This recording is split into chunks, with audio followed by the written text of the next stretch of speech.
Hello everyone, this is Aryan Thakkar, your coach and mentor, and welcome back to my YouTube channel on Aryan Tutorials. And after a very long time, I'm once again back with your Macbeth Act 3 Scene 5 for ISC Class 12. So before wasting much time, let's get into the scene. But before we unravel line by line and word by word what is there, let me just give you a little bit of background about what the scene is all about. So Act 3 Scene 5 once again takes place amidst thunder and lightning. As you can see, there is thunder. And for the second last time, we are getting to meet the three weird sisters once again. And this time accompanied by the goddess of witchcraft, her sorceress and the mistress of the witches, that is Hecate. Now, Hecate's presence in the scene is significant, is important because her presence uplifts the tension and atmosphere of the play Macbeth. At the same time, her presence tells us about the involvement of supernatural hierarchy. कि even weird sisters के बीच में there is a scale of authority between कौन उनके ऊपर है and कौन उनके नीचे है. So her role is to set up, build that supernatural hierarchy which is present in the play Macbeth. ठीक है? So Hecate in this particular scene basically comes to scold the weird sisters, डांटने के लिए कि बिना उसके permission के, without her consent, without her permission, how dare they meddle, they interfered with Macbeth in prophetic greetings. When she is the mistress of theirs, of the weird sisters, why wasn't she consulted before meddling with Macbeth's affair? And besides, she add on later that all that they have done, means all the prophecies that they have made for Macbeth, with which Macbeth has acquired the throne and become the king, he has done it for his own selfish reason. And that is why Hecate is little angry and she reprimands. Reprimand yani she is little disapproving and she is criticizing the three weird sisters in this particular scene. Later on, eventually we come to know that Hecate informs the weird sisters that next morning when Macbeth, she's already somewhere unknowingly aware that Macbeth is going to approach the three weird sisters once again, and next morning when Macbeth will come, she is going to rise up apparitions, okay, figures, mythical figures that will prophesize for Macbeth, which will lead to his further downfall and justify him as a tragic hero, that will seal his fate, confirm his downfall. That is what the scene is almost about. So chalo, let's get started. Act 3 Scene 5, it takes place again once again in a heath, that is a barren space of land where there is thunder. Please remember that this kind of disturbed atmosphere is very suitable for the dark entities, okay, to thrive upon. So enter the three witches meeting Hecate. Now Hecate, she is the goddess of witchcraft. ये सब क्या लिखा है, we'll come to that towards the end.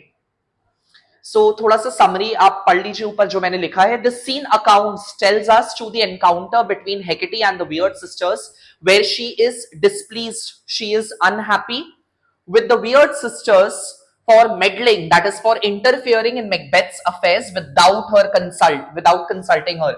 This scene shifts the focus back to the supernatural element of the play and underscores the theme of fate versus free will once again. ठीक है? Chalo, let's start line by line. First witch. Why, how now, Hecate? You look angry. So well, how are you, Hecate? Why do you look so displeased? Why do you look so angry? Why do you look so agitated? Hecate, have I not reason? Beldams as you are, saucy and overbold? How did you dare to trade in traffic with Macbeth and riddles and affairs of death? And I, the mistress of your charms, the close contriver of all harms, was never called to bear my part. So, have I not reason? Do not I have reason to be angry with you guys, with you weird sisters? Beldams as you are, you ugly, filthy hags, you weird creatures, you ugly creatures, saucy and overbold. Saucy means insolent. Insolent means someone who's ill-tempered. Okay? Someone who's a bit disturbed of mind. So you saucy, you insolent, that is rude. And overbold. Overbold means you all have been audacious. Like तुम्हारी इतनी audacity कैसे हुई? That is audacious, overbold. And how did you dare to trade in traffic with Macbeth? How dare you guys, without my consent, you all traded. Traded means you all tricked. And traffic means interfered, that is meddled with Macbeth in riddles and affairs of death means in deathly prophecies. How dare मेरे consent के बिना तुम लोग Macbeth को prophetically greet किए, ठीक है? And I, the mistress of your charm, I, who is the source of all your magical spells. Mistress of your charm means source of your powers. Because of me, you all have powers.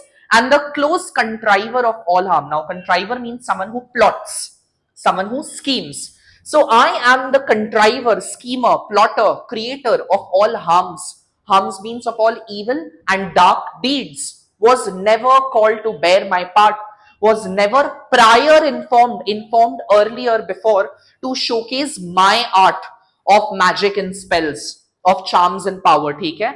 Was not informed or taken consent from to play my role or show the glory of our art, to show how majestic I am, what kind of a power, what intense power do I hold. Macbeth has just met the three weird sisters, but apart from y'all, you are the people who take magical spells from me. So I am the source of all your charms. So why wasn't I called to showcase the glory of our art? ठीक है? And which is worse, and to make it further more worse, all you have done this had been but for a wayward son. Means whatever you all have done, that means you all have encountered Macbeth, you all had met Macbeth in prophetic greetings, you have done it all for a wayward son. Now wayward is someone who's unreliable, someone who's undeserving and unworthy. So all that you have done for an undeserving and unworthy person, man, who is spiteful and wrathful. Spiteful means he is evil, he is malign, malice, he has malice deeds in him, means evil intentions in him, and someone who is self-centered at the same time. So spiteful and wrathful, someone who is ill-tempered or short-tempered, angry, who gets angry easily. Spiteful and wrathful, and who as others do, and just like any other selfish person, any other self-centered person, loves for his own ends. He loves to do things for his own personal benefit and personal means, personal desires. Okay? He does not think of others. He is someone who is selfish. So who loves for his own ends, not for you. So whatever he is doing or whatever he has done because of your prophecy, he has done it to acquire the kingly position for his own self, and he is not grateful to the weird sisters with whose help Macbeth has acquired the throne and because of their prophecy. But make amend now. But now is the time when you can compensate. Okay? You can compensate, you can make up for your mistakes. Get you gone. Go from here. And at the pit of Acheron, meet me in the morning. Thither he will come to know his destiny. Your vessels and your spells provide your charms and everything beside. I am for the air. So go away from here at this moment, at this hour, and tomorrow morning meet me at the pit of Acheron. Now, pit of Acheron is important because in Greek mythology I've written, in Greek mythology it is considered as a river in hell. So it is a mythical river. Acheron is a mythical river which is supposed to flow in the dungeons, means in the depths of hell. Symbolically, this means that Macbeth, who is willing to come down to the pit of Acheron, this shows that he can stoop. वो अपना गद इतना गिरा सकता है कि अपने kingly position को सिक्योर करने के लिए he can just go down to any level. ठीक है? And that is why it is written implying that Macbeth is willing to stoop down. Stoop का मतलब होता है अपना गद गिराना. ठीक है? Just fall down, to put your guards down, to the depths of the hell to learn his fate, to learn his destiny. This is important. Please remember it. So meet me in the morning, meet me in the morning time, and thither means there, he will come to know his destiny, and that is the place. Which is the place? Pit of Acheron is the place where Macbeth will come to know more about his destiny and future. Your vessels and your spells provide your charms and everything besides. So go bring your vessels. Vessel means basically your cauldron. Cauldron is like your big pot jaisa bartan jisme witches they add some gruesome, something which is very very disgusting entrails of the animals and human beings to conjure up a spell, to cast a spell. So bring your vessels, your spells provide all your charms and everything, whatever ingredients basically you'll have to bring it tomorrow to the pit of Acheron, and I am for the air. So I will make myself air. I am vanishing for the time being, because this entire night today, This night I will spend unto a dismal and a fatal end. So this night I'm going to sit and make up, decide the final and ultimate end to Macbeth, to seal his fate, to decide that what is written, basically to write his fate. Uska kismat मैं आज लिख के खत्म कर दूंगी. That is what Hecate is trying to convey. So I will write a dismal, that is deadly and terrible, fatal, that means disastrous, end, that is outcome for Macbeth. Great business must be wrought ere noon. So there are great deeds, great things which needs to be accomplished before this afternoon. Ere noon, ere means before and noon means afternoon. So before this afternoon, I have a lot of things to do, because upon the corner of the moon, that is tonight, when the moon will rise up in the sky, there hangs a vaporous drop profound. So basically there is a droplet, okay, there is a vapor droplet which is hanging somewhere in the corner of a moon. And before that droplet touches the ground, so basically before it falls to the ground, I'll catch it ere it come to ground. So she will catch it before it comes and touches the ground. Maybe it would be some part of her magical spell that she is going to prepare. Hecate का कोई जादुई शक्ति कुछ ऐसा नहीं होता है, something mythical sort of magical spell that has to be conjured up. So that is what she's talking about. Not very important or significant. So upon the corner of a moon there is a vaporous drop, and before it falls, Hecate is going to go and catch it. ठीक है? And distilled by magic slays. Distilled means she's going to charm it up. She's going to encharm that drop with magical spells. Okay? With magic slays means spells.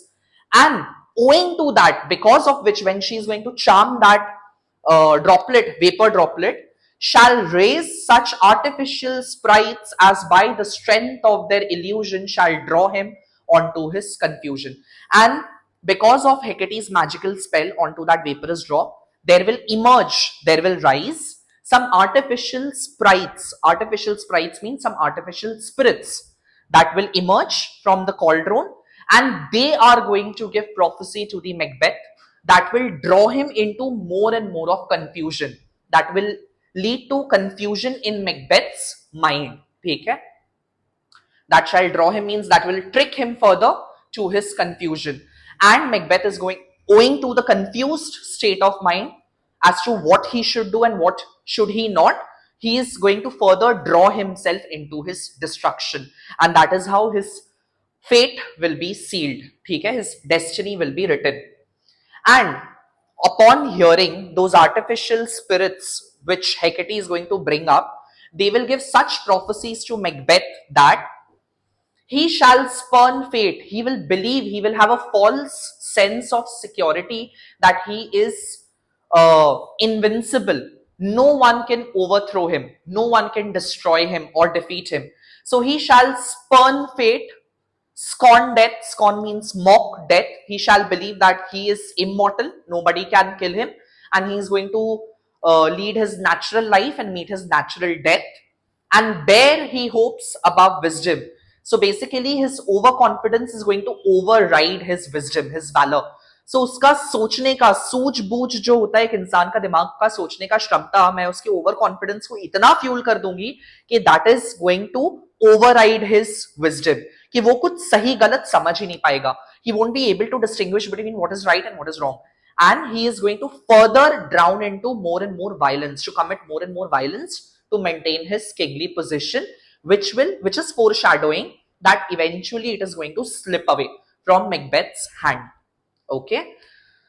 So he will scorn death and bear he hopes above wisdom, grace and fear. So basically that will decide his future and destiny. And you all know, as everybody knows, that security means if you fuel somebody's overconfidence, अगर आप किसी को बहुत ज़्यादा false sense of belief या hope दे देते हो, so that security means that everything is taken care of. That sort of mindset is mortal's chiefest enemy.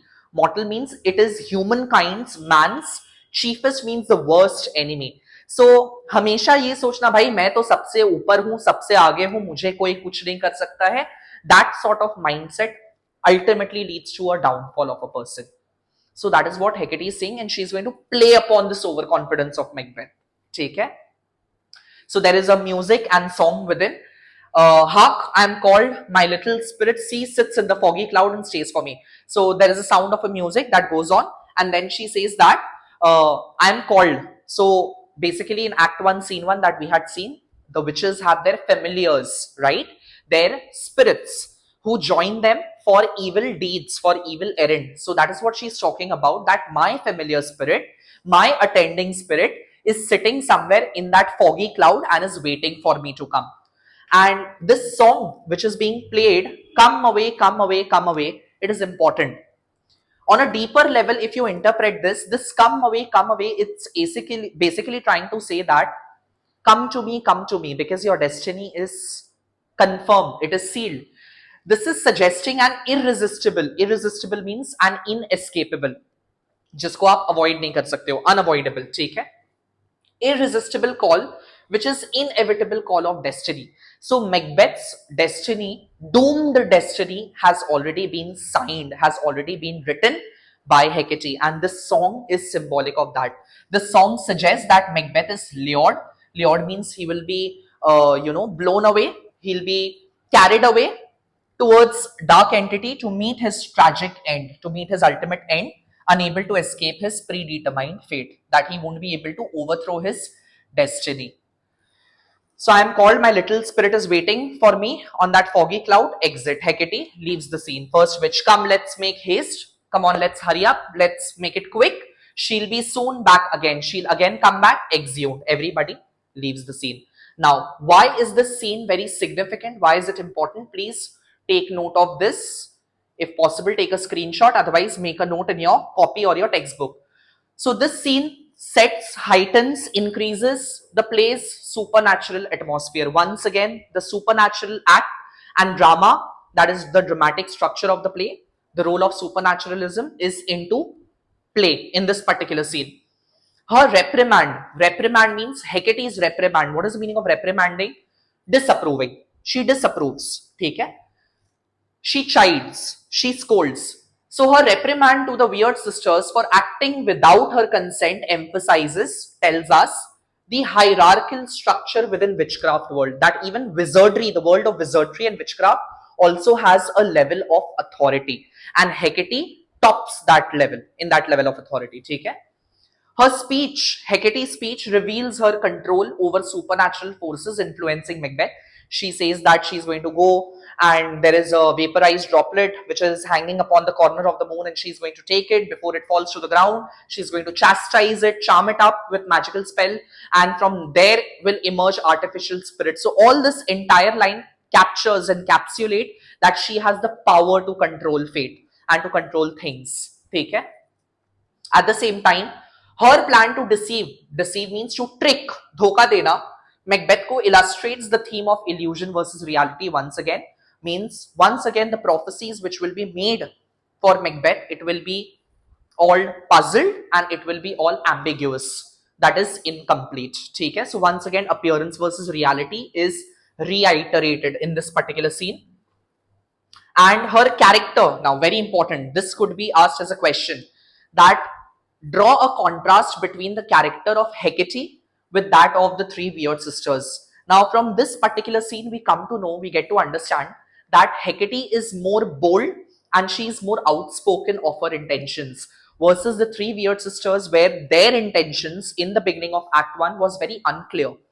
What are they on? They are onto something evil, we knew that, but it was not very clearly told to us. So it was a bit ambiguous and puzzled. It was cryptic, the three weird sisters ka speech. But Hecate's character is more direct, is more bold, and is more upfront, okay? Where she is more direct and authoritative, providing clear intentions of witches for Macbeth. And at the same time, the scene also explores that Macbeth's action, which will be driven by his personal ambition, whatever action Macbeth has taken up till now, of killing Banquo, of killing King Duncan, and he might further indulge into more and more violence and criminality. This tells us that he is driven by his overvaulting, his overwhelming ambition, and it is all influenced by the external forces somewhere. Even though Macbeth feels that he's the one who's taken charge of everything, but actually it is some unseen control influence by the nature, basically by the weird sisters and Hecate, which is driving him to commit more and more of bloodshedding. And that is what decides his destiny and justifies him as a tragic hero. So for this scene, that's all for today. And in my next video, I'm going to come up with your next scene for this. If you're liking my content, then please do like, share, subscribe. Keep smiling, keep studying. I'll see you in my next part. Take care. Bye-bye.